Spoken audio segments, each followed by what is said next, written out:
Welcome to Quick Tips to immediately improve your music notation. In this series, I'm going to share a few tips that you can easily apply to your music that will immediately make it look more professional, giving you more credibility. We all know how important first impressions can be when meeting new people, but they are also important when introducing your music to new people. In my job, I see tons of scores from tons of different people, and often many of the same problems keep popping up, which take away from the music's overall presentation, not making a very good first impression. I'm going to help you sidestep some of these potholes and get you on the path to better notation. Today we're going to talk about another simple element that's often misused and not only makes your music look less professional, but can also cause confusion in rehearsal, which ends up taking away valuable rehearsal time. Today we're going to talk about slurs. Slurs have different meanings for different instruments, and it's important to know these differences when writing them in your music. Otherwise, you end up causing confusion and end up in arguments in music engraving groups on Facebook. Wink! Now, in keyboard music, the slur was first used to indicate that all the notes contained within it were to be played legato, smoothly connected, without any break between them. Gradually, it took on its more significant function, that of indicating a unified melodic idea, the phrase. One of the most common mistakes I see, though, is piano-playing composers and arrangers using slurs as phrase markings in other instruments, which causes huge problems. Now, for woodwind and brass instruments, a slur shows which notes will not be separately tongued, and has absolutely nothing to do with indicating phrases. For strings, they indicate which notes should be taken together in one bow stroke, similar to the way that they're used in woodwind and brass instruments.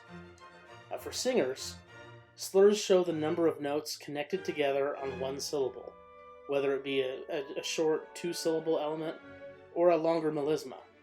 In older publications, you might also see slurs used to show where the singers should breathe, but fortunately that has fallen out of practice.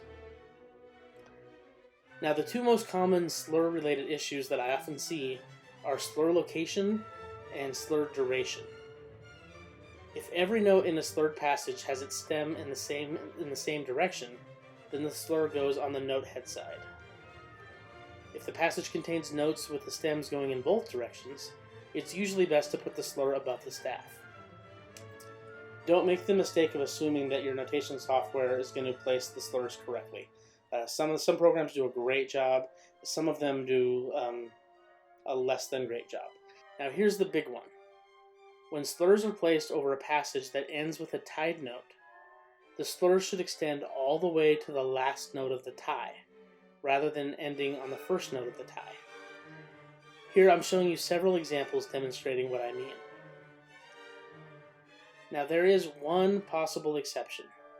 I don't like it, but it's there, and I want to include it just to be fair.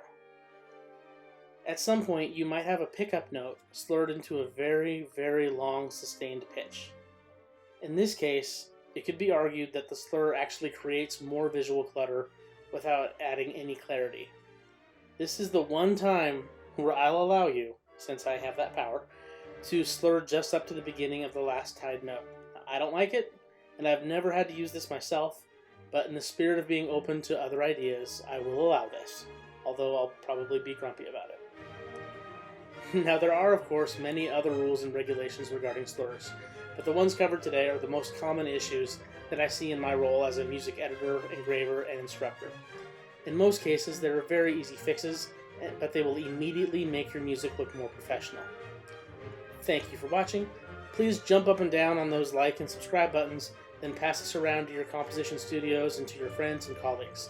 Together, we can make the world a more beautiful place, at least in terms of music notation. Thanks.